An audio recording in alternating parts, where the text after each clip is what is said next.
Shalom, selamat pagi Bapak Ibu Saudara yang dikasihi Tuhan Yesus Kristus. Selamat kita berjumpa kembali dalam renungan pada pagi hari ini. Doa dan harapan saya saudara semua ada dalam keadaan yang baik, sehat, penuh sukacita, dan selalu berlimpah berkat Tuhan. Sebelum kita mendengarkan renungan firman Tuhan, mari kita berdoa. Bapa dalam surga, Bapa dalam nama Tuhan Yesus Kristus, Tuhan dan Allah kami yang hidup dan berkuasa, yang selalu mengasihi kami. Kami bersyukur untuk berkat anugerah-Mu, kemurahan-Mu bagi kami. Terima kasih untuk hari baru ini. Kami boleh ada karena kemurahan-Mu dan karena rencana-Mu yang baik. Saat ini kami mau mendengar kebenaran firman-Mu. Urapi kami supaya kami mengerti dan mentaati setiap kehendak-Mu. Dalam nama Tuhan Yesus kami berdoa. Haleluya. Amin. Saudara yang dikasihi Tuhan, ayat firman Tuhan saat ini terdapat dalam Injil Yohanes pasal 12 ayat 44 sampai 46. Tertulis demikian.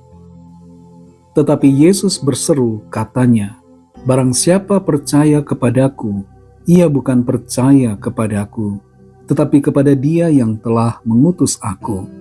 Dan barang siapa melihat aku, ia melihat Dia yang telah mengutus aku. Aku telah datang ke dalam dunia sebagai terang, supaya setiap orang yang percaya kepadaku jangan tinggal di dalam kegelapan." Saudara yang dikasihi Tuhan, Thomas Alva Edison mulai memproduksi dan menjual lampu pijar komersial lewat perusahaannya pada tahun 1880.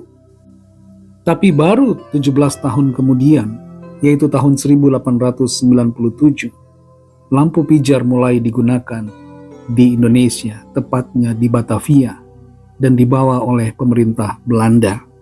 Pada saat itu, penggunaan lampu pijar hanya untuk penerangan di gedung-gedung tertentu.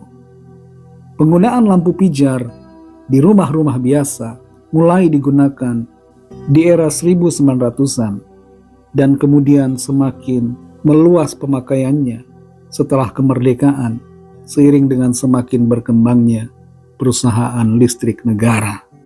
Bagi kita yang kelahiran tahun 70-an masih mengalami, khususnya di masa kecil, bagaimana rasanya tinggal di rumah tanpa lampu. Tapi ketika lampu listrik mulai ada, kita merasa begitu gembira. Di dalam Yohanes pasal 12 ayat 44 sampai 46 ini, kita baca bagaimana pernyataan Tuhan Yesus. Pernyataan yang kalau kita perhatikan menunjukkan bahwa Tuhan Yesus menyatakan kesatuannya dengan Bapa. Dia katakan, "Barang siapa percaya kepadaku, ia bukan percaya kepadaku tapi kepada Dia yang telah mengutus aku. Dan barang siapa melihat aku, ia melihat Dia yang telah mengutus aku." Dengan kata lain, Tuhan Yesus mau mengatakan bahwa barang siapa percaya kepadanya, percaya kepada Allah. Dan barang siapa melihat Dia, juga telah melihat Allah. Barang siapa percaya kepada Tuhan Yesus, percaya kepada Bapa. Dan barang siapa melihat Tuhan Yesus, telah melihat Bapa. Yesus dan Bapa adalah satu. Yesus adalah Allah sendiri. Dan Dia datang ke dunia sebagai terang. Di dalam Dia tidak ada kegelapan. Kegelapan tidak dapat menguasai sebab Tuhan adalah terang yang tidak dapat dikalahkan oleh kegelapan. Kita perhatikan ayat yang ke-46. Di situ Tuhan katakan, "Aku telah datang ke dalam dunia sebagai terang, supaya setiap orang yang percaya kepadaku jangan tinggal di dalam kegelapan." Kegelapan di sini berbicara tentang dosa. Kegelapan bicara juga tentang maut, tentang hukuman kekal di dalam neraka. Setiap kita yang percaya kepada Tuhan Yesus tidak lagi tinggal di dalam kegelapan. Kita telah dibebaskan dari maut, dibebaskan dari penghukuman yang kekal, dan kita diberikan keselamatan, anugerah hidup yang kekal bersama Tuhan. Sebagai orang-orang yang percaya kepada Kristus, tidaklah sepantasnya dan tidaklah dikehendaki oleh Tuhan untuk kita terus tinggal di dalam kegelapan.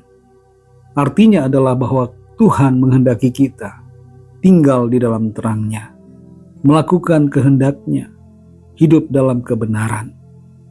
Kalau selama ini kita masih hidup dalam dosa, masih melakukan perbuatan-perbuatan yang berlawanan dengan firman Tuhan, itu tandanya bahwa kita tidak sungguh-sungguh hidup di dalam terang Tuhan. Jangan biarkan kegelapan menguasai kita. Mari bebaskan diri kita dari segala kuk perhambaan dosa, segala perbuatan-perbuatan jahat yang melawan kehendak Tuhan. Hiduplah di dalam kebenaran-Nya, karena itu adalah ciri dari setiap orang percaya yang telah hidup di dalam terang-Nya. Tuhan menjadikan saudara dan saya sebagai terang-Nya, sebagai terang bagi dunia ini, untuk memancarkan kemuliaan Tuhan, supaya semakin banyak orang yang mengenal Dia, percaya kepadanya, dan beroleh hidup yang kekal. Mari kita berdoa. Terima kasih Tuhan Yesus, kami mengucap syukur untuk firman-Mu yang sudah kami dengar pada saat ini. Firman-Mu yang terus menolong kami bertumbuh dalam iman, bertumbuh dalam pengenalan yang semakin dalam akan Engkau. Kami bersyukur karena Engkau Tuhan telah datang. Engkau membawa terang-Mu, dan karena Engkau sendiri adalah terang itu, Engkau memindahkan kami dari kegelapan, membawa kami masuk ke dalam terang-Mu yang ajaib, supaya kami menghidupi firman-Mu, hidup dalam kebenaran-Mu, meninggalkan dosa-dosa dan segala perbuatan yang tidak berkenan kepada Tuhan. Tuntun kami selalu ya Bapa, untuk berjalan, melangkah, seturut dengan apa yang menjadi perintah-Mu. Berkati kami di sepanjang hari ini, dalam segala tugas aktivitas kami. Jadikan kami Tuhan pemenang-pemenang di dalam segala perkara. Kami berdoa bagi yang sedang dalam keadaan sakit dan dalam persoalan, sedang menghadapi masalah, apapun ya Tuhan, masalah yang sedang dialami. Lawat setiap kami Tuhan, nyatakan kuasa kesembuhan, pemulihan kelepasan, terobosan jalan keluar, mujizat-Mu yang heran dan ajaib atas setiap kami. Kami serahkan semua ke dalam tangan kasih-Mu. Hanya dalam nama-Mu yang kudus, nama Tuhan Yesus Kristus, kami sudah berdoa dan mengucap syukur. Haleluya. Mari sama-sama kita berdoa, doa Bapa kami. Bapa kami yang di sorga, dikuduskanlah nama-Mu, datanglah kerajaan-Mu, jadilah kehendak-Mu di bumi seperti di sorga. Berikanlah kami pada hari ini makanan kami yang secukupnya, dan ampunilah kami akan kesalahan kami, seperti kami juga mengampuni orang yang bersalah kepada kami. Dan janganlah membawa kami ke dalam pencobaan, tetapi lepaskanlah kami daripada yang jahat, karena Engkaulah yang mempunyai kerajaan, dan kuasa dan kemuliaan, sampai selama-lamanya. Amin. Terimalah berkat Tuhan. Tuhan memberkati engkau dan melindungi engkau. Tuhan menyinari engkau dengan wajah-Nya dan memberikan kasih karunia. Tuhan menghadapkan wajah-Nya kepadamu dan memberikan damai sejahtera. Berkat dan anugerah Allah Bapa, kasih karunia dari Tuhan Yesus Kristus, dalam persekutuan dengan Roh Kudus, menyertai kita semua, sekarang ini dan sampai Maranatha, Tuhan Yesus datang kembali, dan bahkan sampai selama-lamanya. Dalam berkat nama Tuhan Yesus Kristus, haleluya, amin. Puji Tuhan, saudara yang dikasihi Tuhan, saya percaya firman Tuhan menjadi berkat dan kekuatan buat saudara semua, dan Roh Kudus akan menolong saudara untuk lebih lagi memahami kebenaran firman Tuhan dan hidup selalu dalam kemenangan. Tuhan Yesus memberkati saudara semua. Sampai jumpa dalam renungan yang berikutnya. Haleluya.